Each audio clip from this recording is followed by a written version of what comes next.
Alors bonjour Gisèle, là je suis venue à ta rencontre aujourd'hui parce que tu es à l'initiative sur la paroisse de Saint-Mathieu-sur-Loire d'un projet qui s'appelle Les Petits Fragiles, et ce projet est en direction des familles, des proches de personnes en situation de handicap. Et voilà, ce que je voulais te demander déjà, c'est comment est né ce projet, comment as-tu eu l'idée de ce projet sur la paroisse? Bonjour Sylvie, merci pour ton invitation. Alors ce projet, il est né pendant mes années de catéchèse sur la paroisse Saint-Mathieu-sur-Loire, grâce à un papa qui avait le souci du handicap pour son fils et qui souhaitait rencontrer des familles comme la sienne.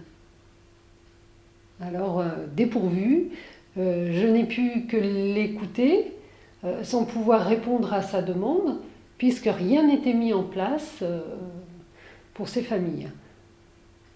Puis me voilà quittant la catéchèse sur la paroisse Saint-Mathieu-sur-Loire.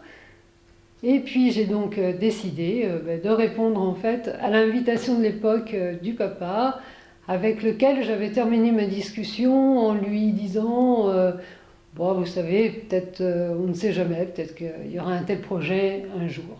Ce qui fait que voilà pourquoi aujourd'hui je fais partie de la pastorale des personnes en situation de handicap que j'ai rejoint. Alors comment as-tu été vers ces familles pour les inviter à venir dans ce groupe? Alors, j'ai osé appeler les familles que je connaissais, euh, qui avaient un enfant en situation de handicap sur notre paroisse. Je les ai rencontrées une à une, j'ai fait ce choix, parce que voilà, pour commencer un projet, il me fallait quand même leur oui.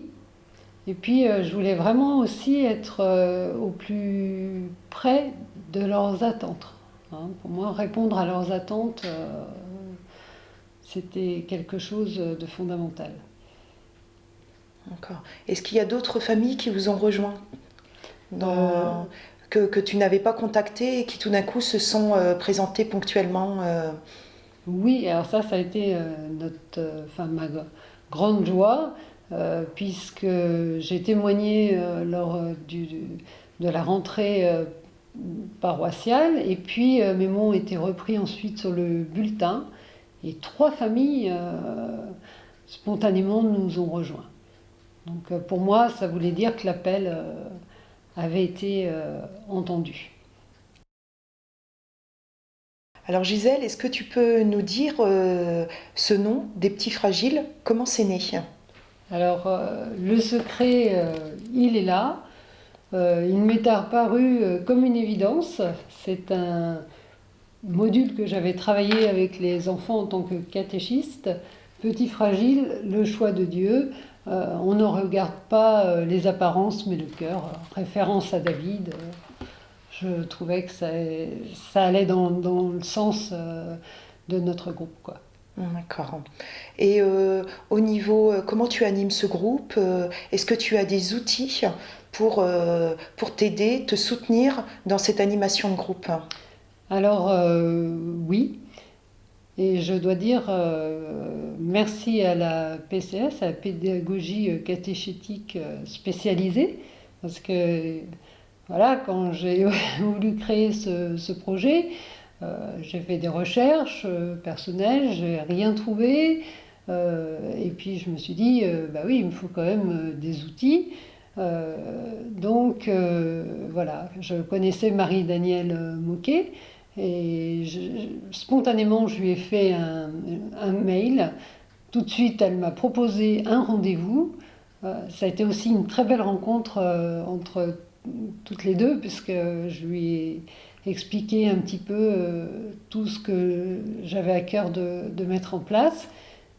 Et elle est venue spontanément avec un outil qui était essentiel. Elle m'a dit, par rapport à ton mail, je crois que c'est ce qu'il vous faut. puisque tout le monde n'était... Ce parcours est fait pour des recommençants et effectivement, c'était des parents qui s'étaient un peu éloignés aussi de la foi par rapport à, à l'épreuve, à l'épreuve, aux effets d'annonce. Enfin, voilà, pour eux, comme ils disent, c'est un tsunami qui leur est tombé. Alors Gisèle, ce groupe, c'est un groupe chrétien qui se vit sur la paroisse. Et comment les personnes qui sont dans ce groupe abordent la question de la foi? Parce que peut-être que tu as au sein de ce groupe des personnes qui ne sont pas croyantes. Donc vous avez un échange quand même sur la parole. Et comment le vivent-ils? C'est vrai que je dois avouer qu'au départ, il y en avait qui avaient une réticence sur la foi. Parce que c'est vrai que pour eux, ils venaient soit d'avoir l'annonce de la maladie pour leur enfant, et puis finalement, il s'est trouvé que ceux qui peut-être avaient une réticence, ils ont eu malheureusement des épreuves à vivre assez rapidement. Et du coup, ça s'est fait naturellement. Il n'y a plus cette réticence d'aborder à chaque séance la foi. Après, voilà, donc pour moi c'est vrai que c'était quand même un challenge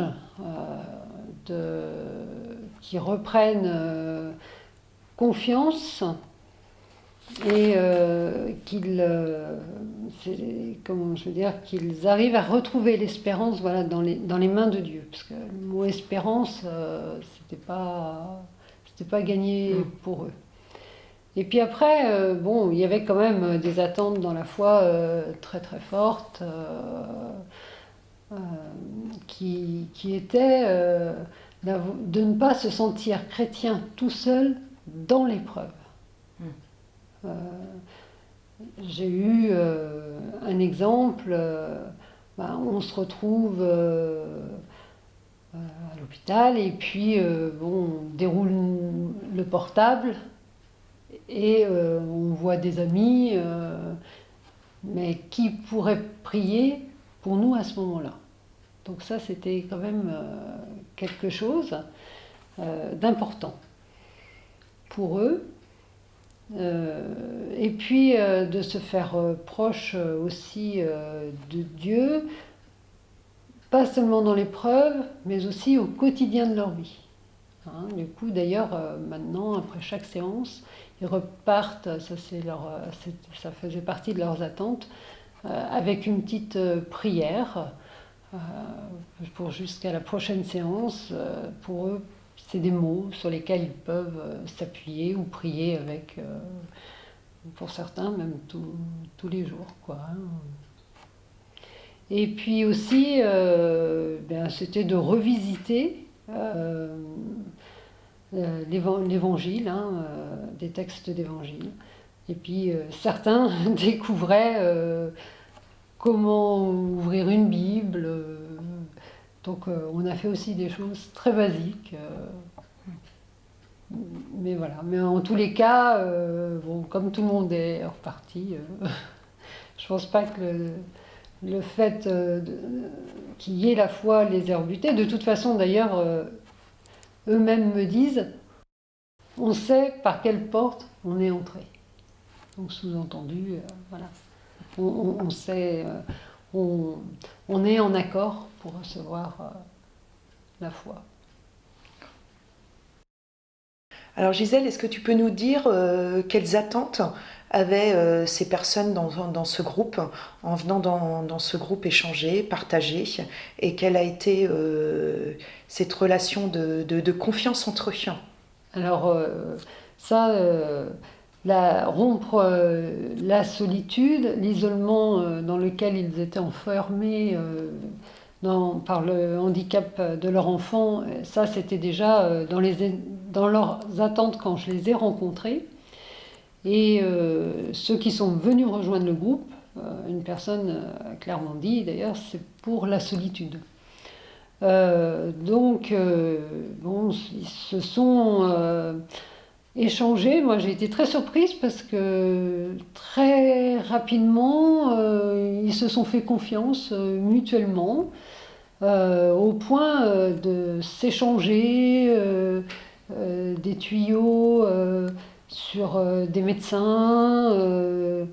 Euh, mais pas que le médecin, il y avait l'administratif, comment on pouvait avoir une AVS, enfin des choses vraiment concrètes et puis très lourdes pour eux, quoi, parce que il y avait ceux qui étaient un peu plus anciens, qui avaient beaucoup d'expérience.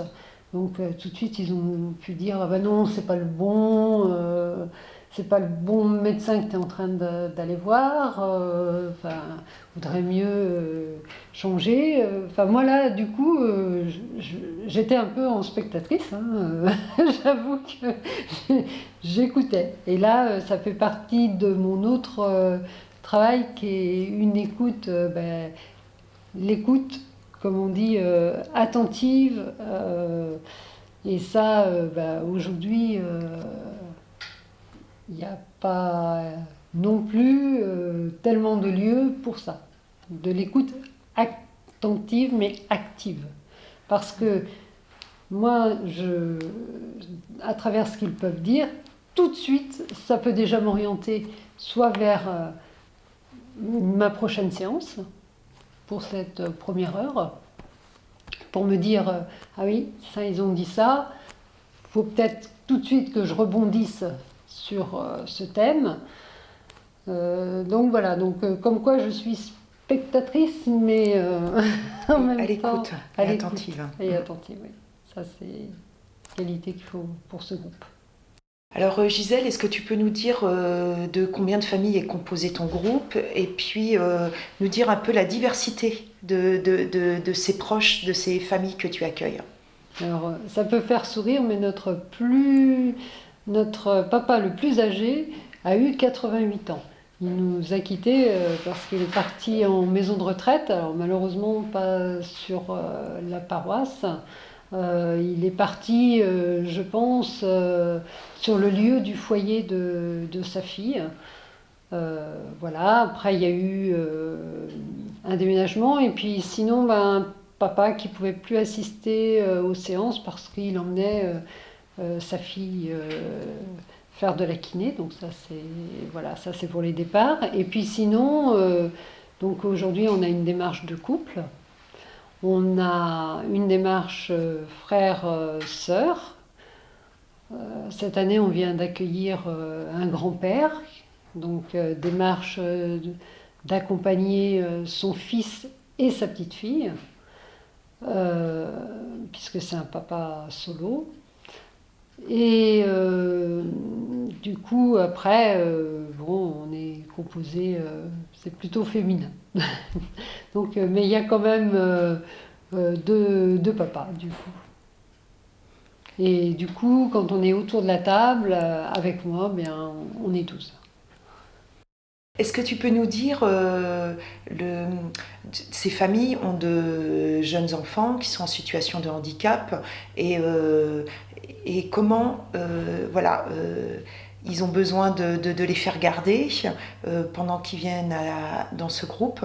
Est-ce que tu peux nous dire qu'est-ce que tu as mis en place pour justement que ces parents n'aient pas à l'esprit, voilà, qu'est-ce que fait mon enfant, où il est Alors c'est vrai que dans les surprises, hein, parce que c'est ce que tu me disais, donc une famille que je ne connaissais pas, que je n'avais pas contactée, est venue spontanément avec ses 2 enfants, enfin 3 enfants, mais bon, un enfant qui était bébé, donc qu'elle pouvait garder avec elle, puis deux autres enfants.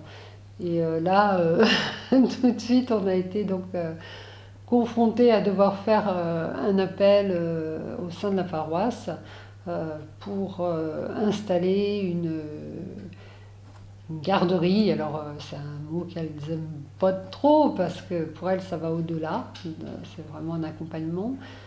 Mais c'est vrai que par contre, quelqu'un qui veut mettre en place un tel projet, pas faire comme nous, l'impasse sur la garderie, parce que en plus c'est un samedi matin.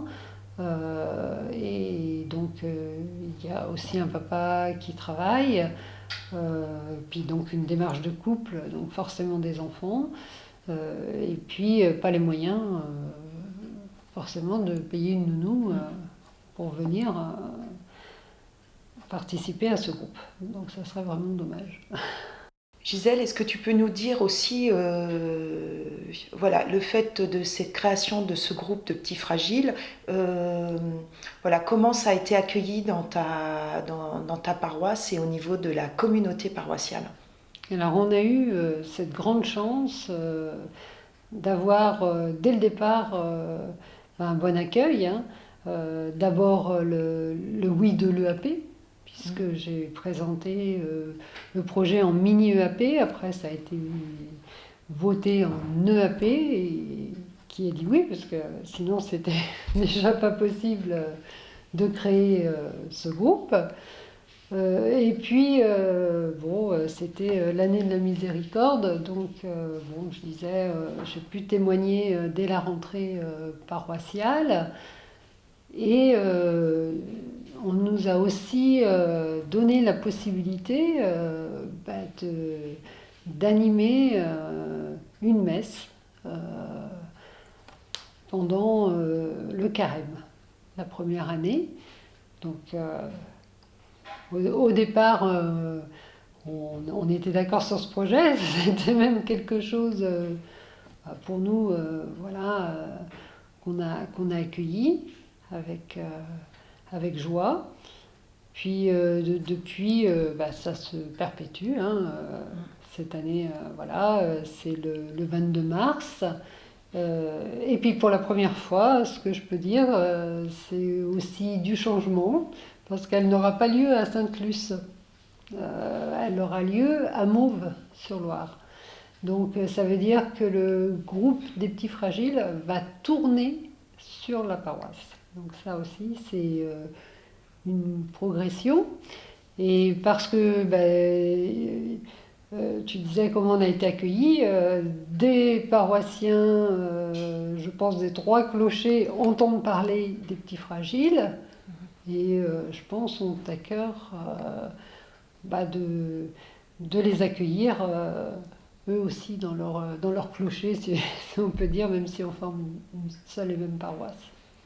Alors tu fais aussi partie de la pastorale santé, puisque tu es membre de la pastorale des personnes en situation de handicap, qui est une des branches de la pastorale santé. Voilà, alors comment tu te situes au niveau de cette pastorale? Est-ce que tu fais partie du dimanche de la santé? Voilà, est-ce que tu peux nous dire un petit peu plus par rapport à ce rôle? Alors c'est vrai que la première année, je ne savais pas trop où me situer, hein. Si j'avais compris que je faisais partie de la PPH. Bon, la première année, le dimanche de la santé, voilà. Mais c'est Françoise Loirat qui a dit oh, mais il faudrait peut-être accueillir le groupe des petits fragiles. C'est-à-dire qu'on a cette chance, hein, d'avoir un membre de l'EAP aussi présente. Donc ça, je pense que ça fait partie de ces évolutions aussi. Et donc j'ai été invitée à préparer depuis 3 années maintenant la messe du dimanche de la santé, et même d'y avoir une place, hein. Donc cette année, ça sera un parent de petits fragiles qui fera une des lectures. Et Sylvia Thomas, qui vient d'accepter la responsabilité sur la paroisse du service évangélique des malades, trouve d'ailleurs une chance que nous ayons 2 entités sur la paroisse Saint-Mathieu-sur-Loire, hein, puisque du coup on a le SEM et la PPH, et de travailler ensemble, puisque on a des problématiques qui peuvent à un moment donné se rejoindre, notamment sur les visites à domicile. Alors Gisèle, tu fais partie de ce groupe depuis quelques années maintenant. Ce qui serait intéressant de savoir, c'est toi, personnellement, qu'est-ce que ça t'a apporté d'animer ce groupe, d'être en lien avec ses proches, ses familles de personnes en situation de handicap? Alors, ce que je peux dire, c'est qu'aujourd'hui, on forme une famille. Donc, c'est comme si moi, je venais rejoindre ma famille. Euh, je ne sais plus telle famille, telle famille. Je connais les prénoms des enfants. Euh, et du coup, même comme je veux dire, ce qui est important, c'est que mon rôle ne s'arrête pas à, à la séance. Je suis heureuse aussi qu'ils me sollicitent dans les épreuves qu'ils ont à traverser. Euh, Ils me partagent aussi leur joie. Euh, Dès qu'il y a un événement qui vient bouleverser la famille.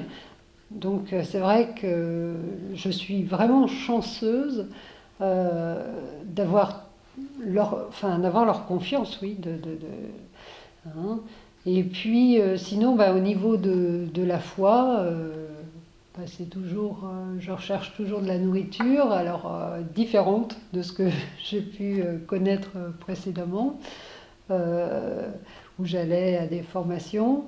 Là, je vais quand même aller à la journée de formation, justement, sur la pastorale de la santé pour la première fois. Donc, c'est aussi une grande première pour moi.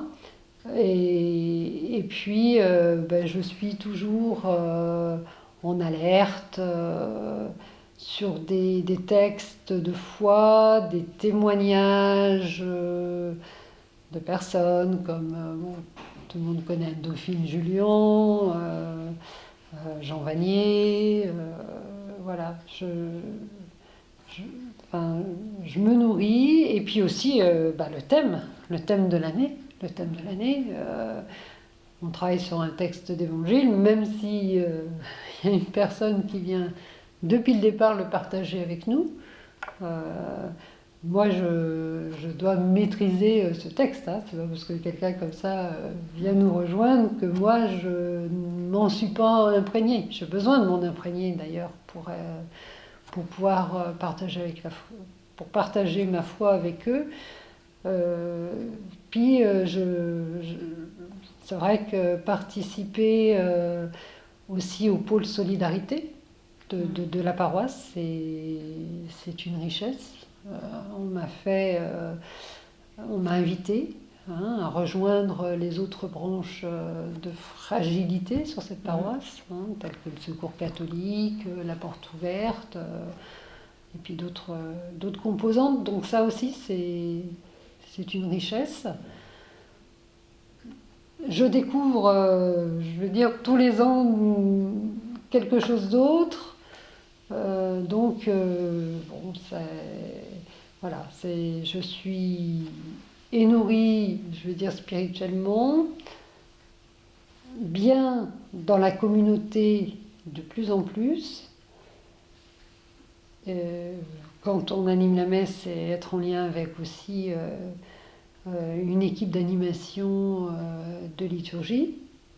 Je découvre aussi tout cet aspect, tout ce travail que j'admire de la liturgie, parce que c'est pas simple. Je bâtis, on me laisse carte blanche, donc ça c'est bien. Donc ça me permet aussi de découvrir ça.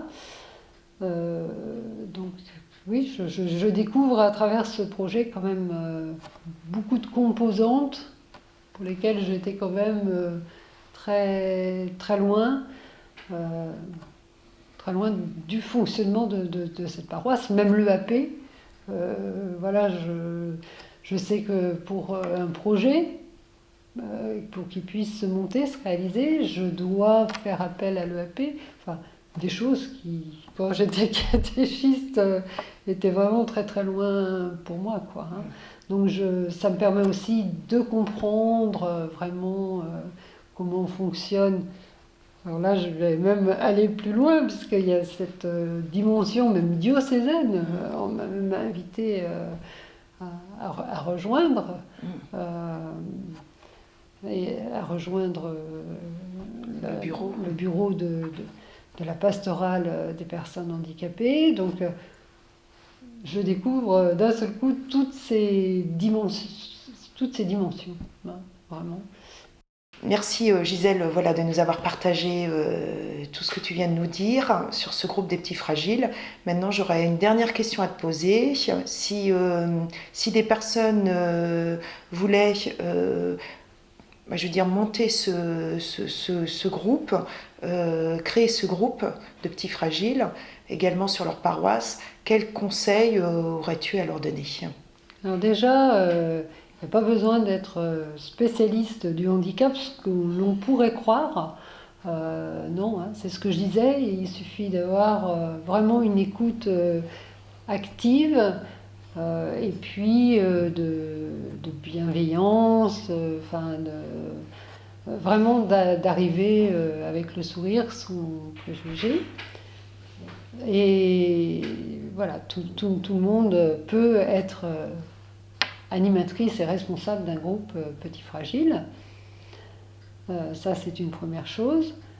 Après, bien sûr, on avait d'ailleurs témoigné sur une des paroisses, et ça avait été un moment très fort.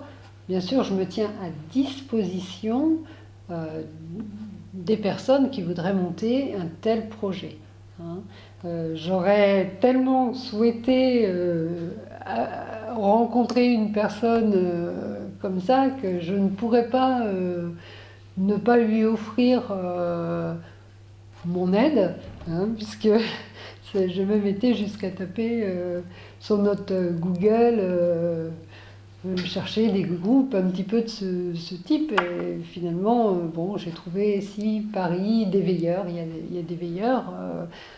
Sinon, on me proposait Foi et Lumière, mais non, c'était pas Foi et Lumière dont avaient besoin les paroissiens. Parce que ce qu'ils voulaient, c'était rencontrer des personnes qui étaient à côté d'eux chez elles. C'est pour ça que c'est important que ça soit un projet paroissial. Hein, il y a d'autres choses, bien sûr, qui existent au diocèse, qui ne sont pas incompatibles avec le groupe des petits fragiles, mais pour arriver vraiment à rompre la solitude et l'isolement, il n'y a rien de tel quand même que de rencontrer des personnes sur sa paroisse. Parce que ça veut dire que c'est des personnes qui habitent près de chez eux. Et ça, c'est très très important. Donc il ne faut pas être complexé de créer un groupe comme ça en se disant à côté il y a déjà des choses qui sont créées. Non, non. Au contraire, cette dimension paroissiale est très très importante. Merci Gisèle de nous avoir partagé ton expérience sur les petits fragiles, et j'espère que au sein des paroisses de notre diocèse, beaucoup de personnes bénéficieront aussi de ce groupe, parce que je pense qu'il y a une vraie demande et une vraie attente de la part des familles des personnes en situation de handicap.